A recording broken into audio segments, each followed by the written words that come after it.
الصلاة خير من النوم یا ایھا الذین آمنوا، اے ایمان والو، اذا قمتم الی الصلاۃ، جب تم نماز کے لیے کھڑے ہو اور تمہارا وضو نہ ہو، فاغسلوا، تو نماز کا ارادہ کرو، اور تمہارا وضو نہ ہو تو وضو کر لو۔ وضو کے کون سے فرائض ہیں؟ فاغسلوا وجوہکم، تم اپنے چہرے کو دھو لو۔ سے چلا گیا، پیشانی پر گیلا ہاتھ پھیر لیا، دیکھنے والے کو تو محسوس ہوگا کہ پیشانی دھل گئی، لیکن شرعی طور پہ یہ دھلی نہیں، پانی گزرا نہیں، بلکہ آپ نے گیلا ہاتھ پھیرا ہے۔ اسی طرح ناک پر پانی ڈالنے سے کان کے قریب جو گال ہے، رخسار ہے، وہ خشک رہ گیا اور وہاں پہ گیلا ہاتھ پھیر لیا تو یہ اس کا مسح ہو گیا۔ گیلا ہاتھ پھیرنا مسح ہے۔ قرآن نے فاغسلوا فرمایا، دھونے کا حکم ہے۔ ان مسائل کو سمجھنا فرض ہے، اور جو نہیں سمجھے گا وہ یہ عذر نہیں پیش کر سکتا کل بروز قیامت کہ مجھے نہیں آتا تھا۔ طلب العلم فریضۃ علی کل مسلم، ہر مسلمان مرد و عورت پر علم کا حاصل کرنا فرض ہے۔ ہمیں یہ مسائل سیکھنے چاہیے۔ ارشاد فرمایا وَإِن كُنتُمْ جُنُبًا فَطَّهَّرُوا، اور اگر تم جنبی ہو، ناپاک ہو، تو غسل کر کے خوب پاکی حاصل کر لو۔ جس پر غسل فرض ہو اس پر غسل کرنا لازمی ہے۔ غسل کے 3 فرائض ہیں، کلی کرنا، ناک میں پانی چڑھانا، اور پورے جسم پر پانی بہانا۔ اس میں بھی احتیاطیں ہیں۔ آپ ان احتیاطوں کو دیکھنے کے لیے کتاب باہر شریعت کا دوسرا حصہ اس کا مطالعہ کیجیے، امیر اہل سنت کی کتاب نماز کے احکام کا مطالعہ کیجیے۔ ایسے کئی اعضاء ہیں کہ جہاں پانی نہ پہنچایا جائے تو پہنچتا نہیں ہے۔ مثلا آپ کندھے کے اوپر پانی ڈالتے رہیں تو جب تک آپ ہاتھ اونچا کر کے بغل میں پانی نہیں ڈالیں گے پانی کیسے پہنچے گا؟ آپ سر کے اوپر پانی ڈالتے رہیں تو تھوڑی اور گلے کے درمیان جو حصہ ہے جہاں پر عموماً داڑھی شریف ہوتی ہے، یہاں پر پانی جب تک آپ ڈالیں گے نہیں کیسے پہنچے گا؟ اسی طرح بیٹھ کر غسل کرنا مستحب ہے، تو بیٹھ کر غسل کر رہے ہیں تو گھٹنے کو فولڈ ہوتا ہے، تو گھٹنے کے پیچھے جو جگہ ہے جب تک پانی آپ ڈالیں گے نہیں پانی پہنچے گا نہیں، اور جب پانی نہیں پہنچے گا تو غسل نہیں اترے گا۔ جب غسل نہیں اترے گا تو نہ نماز ہوگی، نہ مسجد میں آنا جائز ہوگا، نہ قرآن پکڑنا جائز ہوگا۔ پھر کہتے ہیں نحوستیں ہی نحوستیں ہیں۔ اسی طرح عورتیں نیل پالش لگاتی ہیں، نیل پالش لگا ہوا ہو تو نہ وضو ہوتا ہے نہ غسل ہوتا ہے۔ اب ایسی عورت گویا کہ غسل کرنے کے بعد بھی ناپاک ہے، تو جب عورت ناپاک ہے یا مرد ناپاک ہے اس کا غسل اترا ہی نہیں تو پھر رحمت کے فرشتے نہیں آتے گھر میں۔ جب رحمت کے فرشتے نہیں آتے تو بلائیں آتی ہیں، بیماریاں آتی ہیں، پریشانیاں آتی ہیں۔ وَإِن كُنتُم مَرْضَىٰ، اور اگر تم مریض ہو، او علی سفر، یا سفر میں ہو، او جاء احد منکم من الغائط، یا تم میں سے کوئی بیت الخلاء سے نکلا ہو اس کا وضو نہ ہو، او لامستم النساء، یا تم نے عورتوں کو چھوا ہو۔ یہاں چھونے سے مراد چھونا نہیں بلکہ غسل کا فرض ہو جانا ہے۔ فلم تجدوا ماء، اور تم پانی نہ پاؤ، یا پانی تو پاؤ مگر پانی پر قدرت نہ ہو، بیمار ہے، غسل کرے گا تو جان سے چلا جائے گا، تو ایسے شخص کو یہ اجازت ہے فَتَيَمَّمُوا صَعِيدًا طَيِّبًا، پس تم تیمم کرو پاکیزہ مٹی سے۔ صعیداً مٹی کو بھی کہتے ہیں، ریت کو بھی کہتے ہیں، پتھر کو بھی کہتے ہیں، کنکر کو بھی کہتے ہیں۔ صعیداً کہتے ہیں زمین کی پرت کو کہتے ہیں۔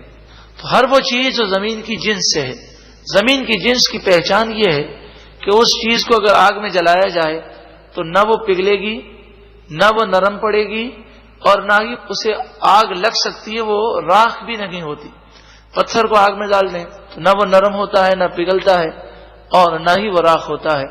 لیکن بتائیے سونا بھی زمین سے نکلتا ہے، چاندی بھی، لوہا بھی، لیکن اس پر تیمم ہو سکتا ہے؟ نہیں ہو سکتا، کیونکہ لوہا سونا یہ جن سے زمین سے نہیں، اس کو آگ پر جلائیں گے تو یہ پگھل جائے گا، نرم بھی پڑ جائے گا۔ تو سنگ مرمر یہ جن سے زمین سے ہے، اسی طرح اور بھی پتھر جن سے زمین سے ہیں، مٹی کا کوئی ہونا ضروری نہیں۔ پتھر پر تیمم کریں گے تو مٹی نہیں ہے کوئی بات نہیں، پتھر پر تیمم ہو سکتا ہے۔ تو اس کے 3 فرائض ہیں تیمم کی۔ ایک فرض ہے نیت کرنا، دوسرا فرض فَامْسَحُوا بِوُجُوهِكُمْ، اپنے چہروں کو مسح کرو۔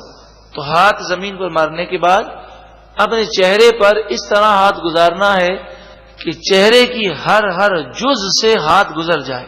پانی تو گزر سکتا ہے لیکن ہاتھ گزارنا پڑے گا. یہاں پانی تو ہے نہیں, صرف ہاتھ ہی گزارنا ہے, تو ناک کے سوراخ پر بھی ہاتھ گزارنا پڑے گا, پلکوں پر بھی ہاتھ گزارنا پڑے گا. نہیں گزاریں گے تو آپ کا تیمم نہیں ہوگا. وَأَيْدِيكُمْ مِنْهُ, اور مٹی ہی سے ہاتھوں کا مسح کرو. ہاتھوں کا مسح کرنے میں انگلیوں کا خلال کرنا بھی ضروری ہے کہ وضو میں تو پانی پہنچ سکتا ہے, یہاں تو صرف تیمم میں ہاتھ ہی گزارنا ہے, تو انگلیوں کے خلال کرتے ہوئے ہاتھ گزاریں گے. گھڑی ہے, انگوٹھی ہے, سب اتار کر اس کے نیچے سے ہاتھ گزاریں گے. اس طرح پورے کوہنیوں سمیت مسح ہوگا. غسل کا تیمم بھی یہی ہے, وضو کا تیمم بھی یہی ہے. صرف 3 فرض ہیں: نیت کرنا, چہرے کا مسح اور ہاتھوں کا مسح. سر کا مسح تیمم میں نہیں ہوتا, پاؤں کا مسح تیمم میں نہیں ہوتا. ما یرید اللہ لیجعل علیکم من حرج, اللہ تعالی یہ ارادہ نہیں فرماتا کہ تم پر حرج ڈالے, مشکل ڈالے. اللہ تعالیٰ اس کا ارادہ نہیں فرماتا. مطلب یہ کہ تم یہ مت سمجھو کہ غسل, وضو, تیمم, نماز, یہ فرائض جو ہم نے دیے گئے یہ کوئی مشکل کے لیے ہیں, یہ تمہارے فائدے کے لیے ہیں. وَلَٰكِن يُرِيدُ لِيُطَهِّرَكُمْ, ہاں اللہ تعالیٰ تمہیں پاک کرنے کا ارادہ فرماتا ہے. وَلِيُتِمَّ نِعْمَتَهُ عَلَيْكُمْ, اور یہ ارادہ فرماتا ہے کہ تم پر اپنی نعمت پوری کر دے. لَعَلَّكُمْ تَشْكُرُونَ, تاکہ تم شکر کرو. وَاذْكُرُوا نِعْمَتَ اللَّهِ عَلَيْكُمْ, تم اللہ کی وہ نعمت یاد کرو جو تم پر ہے. وَمِيثَاقَهُ الَّذِي وَاثَقَكُمْ بِهِ, اور اس وعدے کو یاد کرو جو اللہ نے تم سے لیا. ہر مسلمان جب کلمہ پڑھتا ہے لا الہ الا اللہ محمد رسول اللہ صلی اللہ علیہ وسلم, تو اس کلمے کا تقاضا یہ ہے کہ جسے وہ معبود مان رہا ہے اور جس شخصیت کو وہ رسول مان رہا ہے, فرما برداری انہی کی کرے اور ان کی نافرمانی نہ کرے. یہ معاہدہ ہے. اذ قلتم, جب تم نے کہا سمعنا, ہم نے سنا, وَأَطَعْنَا, اور ہم نے فرما برداری کی. اس آیت میں وہ صحابہ کرام بھی داخل ہیں کہ جن سے بیعت رضوان کے موقع پر حضور نے بیعت لی, اور عقبہ, بیعت عقبہ جو آج کل جہاں پر بڑا شیطان ہے جسے ہم کنکریاں مارتے ہیں مینا میں, اس مقام پر مدینہ منورہ کے چند لوگوں کا خیمہ ہوا کرتا تھا حج کے دوران. تو یہاں پر مدینہ منورہ سے کچھ لوگ آئے تھے اور حضور کے ہاتھوں پر انہوں نے بیعت کی تھی. اسے بیعت عقبہ کہتے ہیں. اور پھر انہی لوگوں نے جا کر مدینے میں تبلیغ کی اور اسلام کو پھیلایا, اور پھر انہی لوگوں نے حضور کو ہجرت کی دعوت دی تھی. فرمایا یاد کرو جب تم نے کہا ہم نے سنا اور ہم نے فرما برداری کی. واتقوا اللہ, اور اللہ سے ڈرو. ان اللہ علیم بذات الصدور, بے شک اللہ تعالی سینوں کی باتوں کو جاننے والا ہے. یا ایھا الذین آمنوا, اے ایمان والو, کونوا قوامین للہ شہداء بالقسط, انصاف کے ساتھ اللہ کے لیے گواہی قائم کرنے والے بن جاؤ. گواہی دو اور انصاف کی بات کہو, کسی کی مروت نہ کرو, ہمیشہ سچ بولو. ولا یجرمنکم شنآن قوم علی الا تعدلوا, کسی قوم کی دشمنی تمہیں نا انصافی پر نہ ابھارے کہ کسی قوم کی دشمنی میں تم جھوٹ بولنے لگو. اعدلوا, انصاف کرو. ہوا اقرب للتقوی, انصاف کرنا, سچی بات بتانا, یہی تقوی کے زیادہ قریب ہے. واتقوا اللہ, اللہ سے ڈرو. ان اللہ خبیر بما تعملون, بے شک اللہ تعالی تمہارے تمام کاموں سے باخبر ہے. وعد اللہ الذین آمنوا, اللہ نے ایمان والوں سے وعدہ فرمایا. وہ ایمان والے وعملوا الصالحات, جنہوں نے اچھے عمل کیے. لہم مغفرۃ واجر عظیم, ان کے لیے مغفرت ہے اور اجر عظیم ہے. والذین کفروا, اور وہ لوگ جنہوں نے کفر کیا. وکذبوا, اور جھٹلایا. بآیاتنا, ہماری آیتوں کو. اولئک اصحاب الجحیم, یہی لوگ جہنمی ہیں. یا ایھا الذین آمنوا اذکروا, اے ایمان والوں یاد کرو. نعمت اللہ علیکم، اللہ کی وہ نعمتیں جو اللہ نے تم پر نازل فرمائی.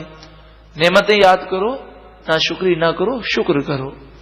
اور ایک نعمت یہاں پر ذکر کی گئی، اذ ہم قوم ان یبسطوا الیکم ایدیہم، جب ایک کافر قوم نے اپنے ہاتھ تم پر بڑھانے کی کوشش کی.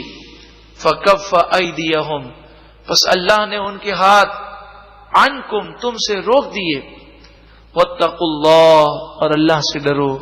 وعلی اللہ فلیتوکل المؤمنون، اور مومنوں کو چاہیے کہ وہ اللہ ہی پر بھروسہ کریں. ایک وقت تھا مکے میں مسلمان تھے، کافر ظلم کرتے تھے.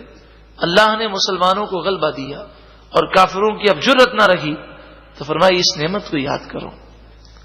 ہمیں بھی چاہیے کہ ہم اس نعمت کو یاد کریں جب پاکستان بننے سے پہلے مسلمانوں پر اس قدر ظلم ہوتا تھا کہ جو ٹرین انڈیا سے چل کر پاکستان آتی وہ آدھی سے زیادہ لاشوں سے بھری ہوئی ہوتی، خون سے لت پت ہوتی، خون ٹپک رہا ہوتا.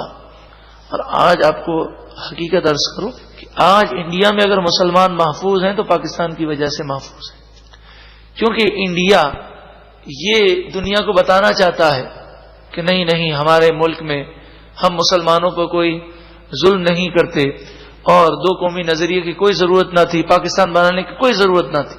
تو وہ یہ دکھانے کے لیے مسلمانوں کے ساتھ کچھ اچھا سلوک کرنے کی کوشش کرتے ہیں، مگر پھر بھی انڈیا کے مسلمان جب فسادات ہوتے ہیں تو بڑی مشکل میں آتے ہیں. اللہ تعالی تمام مسلمانوں کو ظالموں کے ظلم سے نجات عطا فرمائے.